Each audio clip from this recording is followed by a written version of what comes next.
Hi everybody and welcome back to my channel. I do apologise for the lighting. I was trying to find the best spot to get some good lighting for this video. I thought the park would be good, but since I've set up, the clouds have come thick and plenteous and the light is going, but there aren't any rain clouds, so we should be okay for a little while.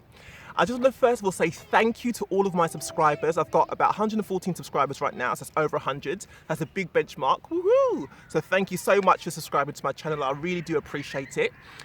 I was looking at my analytics the other day and it said that 60% of the people that watch my channel aren't actually subscribed. What are you waiting for? Subscribe, be part of the family, man. Love to have you. And to celebrate that, the fact that I've got over 100 subscribers, if there are any subjects you'd want me to discuss, please list them in the comments below and I will choose the best one to make a video about. That'll be exciting for me as well. So today I just wanted to come on here and just talk about timing, alignment, and overcoming fears and overcoming your own personal obstacles, right?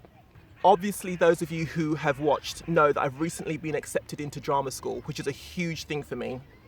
And the reason that it's such a huge thing for me is because I've always run away from situations where I'd have to audition or where I'd have to go for an interview. I don't know why that is, but I've always had an issue with auditioning for things or putting myself out there for things. I guess on some level I thought I wasn't good enough to audition, or I thought I'd be rejected from the audition. I've never done an audition before, and this is an audition to get into a school. So if I didn't perform well, I would not get into that school. So that's a really big deal. I'd heard about the school and I thought I'd really like to go, but the thing that for me was a stumbling block was the audition part, because that would be me showcasing myself, and I thought that I wasn't actually good enough to get into a school like that. And that was the only way I was going to be able to get into school, was via an audition. So to actually be able to audition for something and get it is a huge thing for me. It started to do a real kind of shift in the way that I think. And it's kind of made me believe more that I can step out and do even more things. If I was able to confront one of my limiting beliefs about myself, if I was able to confront it head on and overcome that, then what other areas of my life do I have limiting beliefs in? What other areas do I need to go and tackle head on to overcome those? I think what also brought me to the place of thinking that auditioning was not going to work out well for me was because I'd applied, I think between 2000 and 2003, to do extra work, to do background work. I applied to so many different agencies and none of them responded. And between 2000 and 2005, only one agency got me a job, one single job. So I think that led me to believe that this wasn't for me, it wasn't going to work. If they saw any potential in me, then they would be putting me forward for jobs. So I just kind of closed myself to the idea, but it's always kind of buzzing around in the back of my mind that this is something I should go for because it's creative, very creative. Even though I didn't realize at the time I was a creative, I knew that this excited me because it's so different from what I was doing at the time. And at the time I was an administrator. And if those of you who've known me, I think I've shared before that my background is in administration, even though I'm trained as a journalist. Because at the time there's no open doors for me, I ended up falling into the role of an administrator and I fell into a rut with that, and that was my bread and butter, so I stayed doing that. I'd never ventured out to pursue the thing I'd always wanted to do. I don't know if you're like me, right? But when people ask you, what do you want to do with your life? If money was no object, if you knew you couldn't fail, what would you like to do? Have you heard those questions? But when I'd verbalize what my dreams were, I never took any steps towards them. So I'd say I wanted to travel the world, but I never bought a ticket. I never chose a country to go to. So how was I going to travel the world if I'm not actually getting on the plane and going somewhere? Do you know what I'm saying? So with the acting, because I hadn't gotten very far with the other agencies I'd applied to some years ago, I just assumed it's something that I should not even bother attempting again. But then it was a few years ago, probably 3 or so years ago, I don't know what made me pick it up again, but I said to myself, this is something you really wanted to do. I don't think you had a fair crack at it, so try it again. So I tried it again, gave them all the information that they needed and whatever, and then I believe it was 2 years ago on my birthday, I was chosen as one of a whole gaggle of people to be the background extras on Mission Impossible. And I was so excited. I was so geeked, right? It was on my birthday, number one. Number two, what a present, do you know what I'm saying? But actually being there, I had this feeling of excitement. I was actually excited to be there, this adrenaline rush, and I just couldn't wait to get into it. You know what I'm saying? Whatever the director told her to do, I was able to follow along and do it, and I was just having an absolute blast. I thought, yeah, this is what I want to do. And the reason that really resounded with me, that thought really came to me, was because I'd never had that feeling in any other job I'd been doing up until that time. There's nothing I'd done that when I stepped into it, I felt, yes, this is what I want to do. And so I knew that I wanted more and more background work. But actually, I remember vividly thinking on the first day, I actually wanted to have speaking parts. I remember that clearly. I wanted to have speaking parts. Now, some people might say, well, that's a bit arrogant of you, but I knew. It's almost like what was inside was now coming out. I wanted to speak on screen. I wanted to have those parts, but it didn't even occur to me to apply to acting school. So if I'm not applying, how am I going to get speaking parts? Do you see what I'm saying? So I was in Mission Impossible, what was the other one? Solo, Fantastic Beasts, and Men in Black. Over a period of time, it wasn't like one after the other. It was like maybe 6 to 10 months would occur between each one before I got anything. There's a time when I was on the set of Men in Black, and all the extras were like milling around, waiting for our directions. And I looked up and I saw the main actors. And I immediately said to myself, I want to do that. And during the break, I started speaking to another guy who I'd become friends with, and we just started to speak about different things. And I said to him, this is what I felt. I felt I wanted to do that. He goes, I felt exactly the same thing. So we kind of partnered together and said, right, we should go and apply to acting school. So Alexander, if you're watching this, I'm talking about you. And he said he wanted to go to a particular school. I believe it's Sylvia Young. And he did. He applied, he went to Sylvia Young. And I wanted to go to identity school. But at the time I wanted to apply for it, the application system was closed. They weren't taking on any new students at that time. So I would have to apply for it this year, I believe. But I thought I didn't want to wait until this year to apply. So at that time, I went to City Academy and I took up a beginner's course in acting because I know nothing about acting. So I need to learn something, right? So I went and signed up for the course, got on it, and I absolutely loved it. Do you know what I'm saying? The people were great, the teacher was great. It was just a lot of fun. It was just like getting your toe wet into what you need to do as an actor, what the things you need to learn, things you need to think about, things you need to expect, and so on and so forth. And I really enjoyed it. And the way I know I really was serious about this was because this was in winter. It was about October, November last year, so it was dark. The times when it was raining.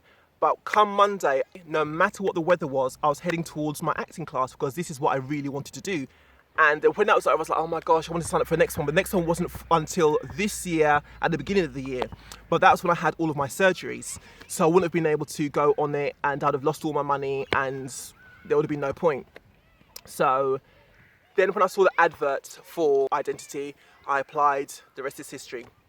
But then also how I know that I'm in the right place at the right time doing the right thing. There's a company specifically set up to give jobs to actors because they know that they have auditions at a moment's notice, they know that they have rehearsals at a moment's notice, and they recognise that actors and people in that field needed to have the flexibility to go and come as their career was taking them without being penalised for it. And if you have a regular 9-to-5 job, you can't do that. They're not going to allow you to go at a moment's notice to an audition. They're not going to do that. So it had to be a specific kind of job you had, which would allow you to go and come to accommodate the career you were pursuing. I somehow came across this company. So I applied and I had an interview yesterday. But getting to the interview was quite interesting. So I got to the station and I found my train was delayed. I thought, uh-oh, this isn't good. Then I also realised I hadn't got my CV with me, but it's far too late to go back home and try and get my CV. So I jumped on a train, got to London Bridge. I went to get a bus to Liverpool Street. And I was waiting there trying to figure out what time it was coming. And this Rastafarian man came over to me. He said, what bus are you waiting on? I said, the 133. He said, oh, I saw one just leave when I arrived here. I thought, oh my gosh, because it wasn't even morning, it wasn't even rush hour. This was almost midday. And I said, oh my gosh, I'm going to be late. He goes, no, don't say that. You're going to get to your appointment on time, don't worry about it. And he said, what time's your appointment? I said, well, 1 o'clock. And I'm miles away because my appointment for this thing was in Cross Harbour. I was miles away. So I said, don't worry about it, relax, don't say anything negative. You're going to get to your appointment and everything will be fine. I thought, why would he come across and tell me that? So I said, okay, well, I'll receive, I'll take, that's fine. Then I looked up, I saw his bus, I said, oh, look, your bus is coming. I said, thank you. And then right behind that, his bus he was waiting for was the bus I was waiting for. And he looked back at me and said, see, I told you, everything's going to be all right. It's going to be all right. So I said, okay, thank you, I received that. So I got to Liverpool Street and I got my connection from Liverpool Street to go to Cross Harbour. My appointment was at 1, and I was looking and said, like, it would take me at least an hour to get to this place. And I had about maybe half an hour, 45 minutes to get there. So I thought, okay, let's see how this goes. And I thought, by 1:45, let me see where I'm at and call them if I think I'm going to be late. 1:45, I was still miles away. Looking at the bus route, I had probably about another 15 stops to go. And I had 15 minutes to get there. So I thought, oh, this isn't looking good. So with about 15 minutes to go, I picked up the phone and called them. The phone just rang and rang and rang and rang and no one answered. So I hung up, thought, oh gosh, what am I going to do? And I knew I was so far away still, I just did not know what to do. Then 1 o'clock rolled around and I still had about another, 10 or so stops, 10 to 13 stops to get to my destination. And I was like, I don't believe this, what am I going to do? This would have been perfect because I could work it around my class schedule. So I just didn't know what to do. I was sitting there and I was thinking, oh, this is just typical, so near yet so far. Saying to myself, well, maybe I can call up and say that there was an incident on the bus and the reason I'm late is because the police were called and we had to stay because we were witnesses and I had to give witness statements. That's why I'm late. That's the old me, trying to find lies to cover up the fact that something's wrong so I don't get into trouble, right? But I said to myself, no, I'm not going to lie. You're not going to lie. You're not going to try and cover your tracks with this time. You're late and you're going to have to find a way to deal with it. Now, ordinarily at that point, I'd have just got off the bus and turned around and gone home because I'm still too far away and I'm going to be super late for my appointment. So I was just on the bus trying to figure out what I was going to do. And I was just so in my own head for so long. And I heard the announcer say Cross Harbour Station, and that was my stop. When I looked at my watch, okay, I was still late, but it wasn't by much. I thought it was going to be about half an hour late. It's only, was it 1:10? So, oh, okay. And then when I got off the bus, my venue was directly to my right. So I ran over there. I got sent to the wrong floor. First was a lot of misdirecting me and whatever. But I eventually got to the place I was supposed to get to. They gave me some forms to fill out and there's a test I had to do. And then when it came to my CV, I said, I don't have my CV on me, but I've got it on my email. And he said, okay, well, email it to me and then I'll print off for you. So I thought, perfect. So everything worked out well. I had all my documents, I have everything I needed. So I had my interview, everything went well, and the lady said to me, okay, just to let you know, we don't have any positions right now, but as soon as something does become available, we'll call you if you've been successful. So she goes, if you've been successful, you'll hear from me via email or I'll phone you. But I'll either call you today, which was a Thursday, or tomorrow, which is today. So I said, fine, no problem. Got home, 4 o'clock, I saw the email. They accepted me for the position, and as soon as something becomes available, which should be very shortly, they're going to give me the job. They're going to call me in and I'll start working there. So it just got me thinking about how things align when it's the right time, how everything without any effort at all comes into alignment. I said all that to say, when it seems like the doors are not open for you, it could be it's not for you at all, point blank period, or it's just not the right time. It could be one of those two things. And it's a question of figuring out which one of those two things it is. At the time, I felt like I was pushed and trying so hard and trying to connect with this person, that person, and nothing was happening. So in the end, I thought, you know what, forget it. Just turn your back on this whole thing. It's not working. But then when I really felt that again, to go for it, I went for it.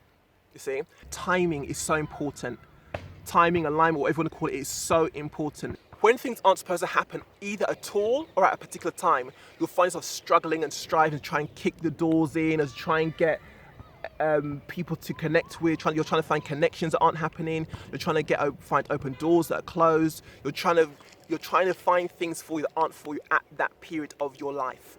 But when you are in the right season, it is the right time for you, the doors will open seemingly all by themselves or with very little effort at all, and things will come into alignment for you to be able to do the thing that you want to do. Don't think that because something isn't happening, it's not happening at all. Check. Is it that it's not happening at all for you? Or is it that you need to wait for another time? At the time, I didn't realize I need to wait for another time. I just thought that's not what I was supposed to be doing. But fast forward a few years and everything is falling into place. So just want to leave that word of encouragement with you. Do you have a story similar to mine where you tried for something previously and it didn't work out, and then maybe a few years or however long later you've gone for the same thing again and all the doors just seem to be open for you? If so, let me know your story. I'd be really interested to hear that, and I can encourage other people as well. So thank you so much for hanging out with me and listening to my story. Don't forget to like, comment and subscribe. If you haven't subscribed, you've been following my channel for a while, please do subscribe and please do like and comment, because that does help my channel. But plus I like interacting with you and I really want to hear what you've got to say. I want to hear your thoughts and things that can encourage other people as well. So thank you for watching. So take care and I'll speak to you again soon. Bye.